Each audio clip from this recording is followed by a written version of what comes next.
ketogenic diet. I've had a few people ask me or say to me, hey, you know what, I'm really interested in this diet, I just don't know where to begin. So hopefully this video helps y'all. So I'm going to base this video on assuming that y'all did your research, because the ketogenic diet isn't for everybody, honestly. So it's always good just to do your research and make sure that it's a diet that's going to be appropriate for you. So I'm just gonna kind of go step by step on how I started the ketogenic diet. I have been on the ketogenic diet for 5 months and I have lost 49 pounds. So I just wanted to throw out there, I'm not a doctor, I'm not a nutritionist. I'm just basing this on my own personal experience and my success that I have had on the ketogenic diet. Also, I feel like I should probably throw out there that you should probably consult your doctor or your physician first before you start any diet regimen. Even though I don't really consider this a diet, I consider it more of a lifestyle change, because I couldn't imagine myself not being on the ketogenic diet anymore. It's just a part of my life. It's just the way I eat now. So I would say the first step is understand what foods are acceptable on keto and what foods are on the grande no-no list. So basically what you want to do is you want to stick with the fattier meats and proteins. So get steak that has a lot of marbling in it, get chicken with the skin on it, eat salmon. Make sure you eat plenty of vegetables. Leafy greens are super good for you. Bok choy, broccoli, cauliflower, Brussels sprouts. There's just so many. But stay away from the starchier ones, such as potatoes, corn. Carrots are acceptable on the ketogenic diet. I personally don't eat carrots because they do have more carbs and they do have more sugar. So definitely keep that in mind. They're not on the no-no list, but I definitely would eat them sparingly. You can have nuts. Just be careful with nuts because some nuts have more carbs than others, and you can have seeds on this diet. You can have dairy, some dairy, like you can have cheese, you can have heavy whipping cream, but definitely portion this stuff out, especially when it comes to nuts, seeds, and cheeses and stuff like that. I would portion those out because those are super easy, for me anyway, to overeat on those things. So I know a lot of people have asked me, can you eat any fruit at all on the ketogenic diet? You can have berries. So you can have strawberries, blackberries, raspberries, blueberries. The thing is with the berries is they are higher in sugar and they are higher in carbs. Some berries are higher in carbs than other berries. But keep in mind with the berries, keep it to a half a cup to at the most a cup a day. So once you know the right foods to eat on the ketogenic diet, then make a meal plan. Make a menu, figure out exactly what you're gonna make for the week, so that way it's just easier. And then go shopping, you know, that's the fun part. And get everything that you need to make and prepare all your meals for the week. Also, keep your net carbs at 20 grams or less. Even though most people only count their net carbs, total carbs really do matter as well. So I always try to keep my total carbs, make sure that they stay under 50, which usually they're well under 50. They're usually under probably 40. And then keep your total net carbs 20 or under, which mine sometimes is even lower than that. Honestly, the lower the carbs, the better I feel, to be honest with you. That's the biggest thing when it comes to getting into ketosis. It's the amount of carbs that you're eating. In the beginning, that's literally all I did, is I just watched my carbs. That was it, because I just wanted to get the hang of the diet, so I only counted my carbs. I didn't count anything else. And then this is the mistake that I made. I did not prepare for the keto flu. And you really, really need to. Keto flu is real. So basically what your body is doing when your body hits that keto flu stage, your body is switching over from running on glucose to running on ketones or running on your own fat. And honestly, when your body's doing that, you might feel pretty darn icky. So make sure during this time you're getting plenty of electrolytes. Make sure that you're getting plenty of salt. Make sure it's the good salt. Get some sea salt, some Himalayan salt into your diet. Make sure you're getting plenty of it. Take a magnesium supplement, take a potassium supplement, and drink tons of water. Another thing I did, some people may not agree with me, but it worked for me, is I drink Gatorade Zero because that helps replenish those electrolytes as well. It does have all those fake sugars in there, so if you don't do fake sugars, then stay away from that, but that helped me. Also, you can get a lot of potassium and magnesium from your veggies too.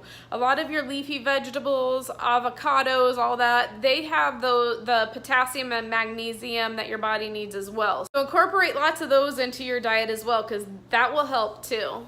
Another thing too, and I don't know if I would actually like call this a mistake on my behalf, or if I would just call it, if I knew then what I know now, I would probably change it. But I didn't exercise until I was like 6 weeks into the diet.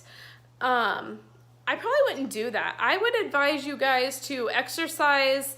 Maybe I would kind of get over the keto flu first, but then after that, and once you start feeling amazing, I would add in exercise, because once I started exercising, I felt even more amazing. And it was like, man, why didn't I do this earlier? But yeah, I would recommend I would definitely say get over the keto flu first, and then I would jump right into the exercising. You might want to start slow, just go for walks, or, you know, maybe do light weights, or, you know, just start slow, something that you're able to do and something that you're able to keep up with and is sustainable. But yeah, once I started exercising, I was like, I mean, I already felt amazing, because the keto diet in general makes you feel amazing and gives you a ton of energy. But man, I'm telling you, when I started exercising, my energy level seriously soared and went through the roof even more, and I just felt even more amazing. I was like, is that even possible? But it was. So I would definitely recommend exercise earlier rather than later. It's personalized keto for you. Quite honestly, in the beginning, I really recommend lazy keto. Literally just count your carbs and that's it. And then maybe once you kind of get the hang of it, maybe even just wait until you hit a plateau and then reevaluate and ask yourself, okay, maybe I need to download a macro app, and maybe I need to really keep my macros right on point, you know, maybe I need to count my proteins and my fats and my carbs and count everything. But in the beginning, I would literally just keep it simple and do lazy keto until lazy keto doesn't work for you anymore. That's my opinion. And once you hit that plateau, then I would get a macro app and start tracking macros. Because once you hit that plateau, you're gonna have to change something. And honestly, tracking macros might be this next step that you'll have to take. And if you wanna know from the beginning what your macros are, so that way if you do wanna track your macros from the beginning and you wanna stay on point from the beginning, then I will link a video that I did right up above here and show you exactly how to figure out what your macros are for your body. Another thing too, guys, is listen to your body, because if you listen to your body, it really tells you a lot. A lot of times I'll drink my coffee with my heavy whipping cream in the morning, and that satiates me all the way until noon, sometimes 1, 2 o'clock in the afternoon. Basically, before I eat, I ask myself, you know what? Really listen to your body. Are you truly, truly hungry? And if the answer is no, I don't eat. But if the answer is yes, like if my tummy is really telling me that I'm hungry, then I eat. And then while I'm eating, I really listen to my body until my stomach is telling me that I'm full. In the beginning, I'm not gonna lie, it was hard. I was like, well, I'm hungry all the time. Honestly, I felt like I really didn't know how to listen to my body. It was something that I really had to dig deep inside of me to find that. I'm not even lying when I say that. So in the beginning, I didn't really do that. I ate breakfast, lunch, dinner, I had snacks, I had whatever, as long as it was keto friendly, which is totally fine. In the beginning, I think that's totally fine. I think that breakfast, lunch, dinner, snacking, whatever, as long as it's ketogenic foods and you're staying within that carb ratio, I say go for it. Because if you're like me, I was not able to listen to my body in the beginning because I was just so used to eating all the time and eating till I was stuffed and eating when I wasn't even hungry. Another thing too, you have to understand that in my personal opinion, I try not to talk about the diet unless somebody asks me, just because I feel like other people don't know enough about the diet, and so they automatically look at me and say, well, your body can't live without carbs.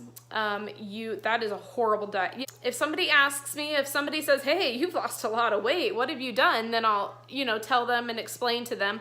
And at that point, usually they're like, wow, that's amazing, So just be prepared that you might have, whether it be family, friends, whatever, they might not always have nice things to say about the diet that you're on. Take it one day at a time. It's just like, when you were 5 and you were learning to ride a bike, or when you were learning how to swim or whatever. It's just one day at a time, and let's say you screw up one day. Oh, well, I'm telling you, the first 3 weeks that I was on this diet, I screwed up so many times before I finally got it right, and it's okay. What the thing is I didn't quit. I picked myself up, I brushed myself off, and I got right back up. Have realistic goals. I honestly did not set goals because honestly I was afraid to. I was afraid to set goals because I was afraid I was gonna fail. I just went on this diet and I was like, whatever happens,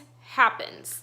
But if you do set goals, set realistic ones. You're not gonna lose 50 pounds in a month. So, set small, realistic goals so that way you don't feel like you're setting yourself up for failure. Plus, if you bypass that goal, that's just another win for you. This is an investment I would probably get. I would get a food scale, and I would get a food scale because in the beginning you might not want to measure your food or anything like that, just because you're just going to be trying to get a hold of the diet, unless you want to measure your nuts or whatever.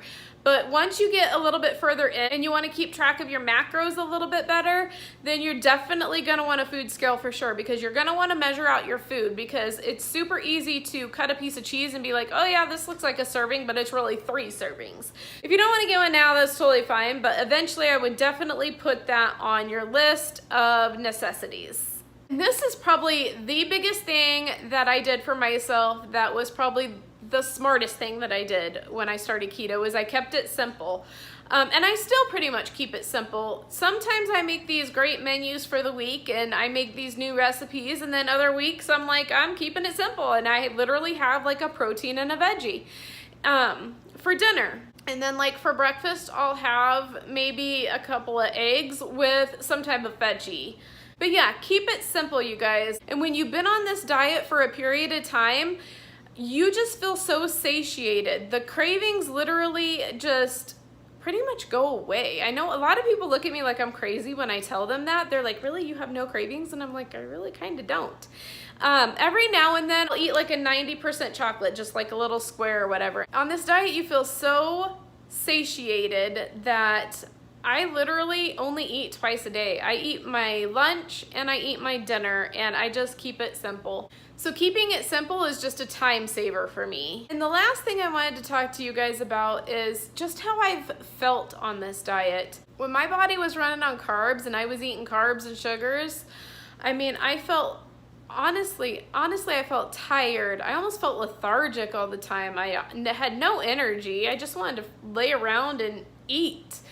I had acne on my face. It's just amazing the changes that this diet has done for me. My face is so clear. This is like, I don't remember my skin looking this clear. It's been so long since I've had a clear face, a clear complexion, had this much energy. I never have GI issues anymore. Never. And in the past, I had GI issues where, I would eat and my stomach would be all rumbly and I would be gassy, and it was just, it was diarrhea or constipation and I don't have any of that on the keto diet. I just feel absolutely amazing, and I just thought I should throw that in there at the end of this video. But I just wanted to share this with you guys. If you have any questions, leave them down below. I would be happy to answer them for you guys. And I just want to say thank you to every single one of you guys. I just love you.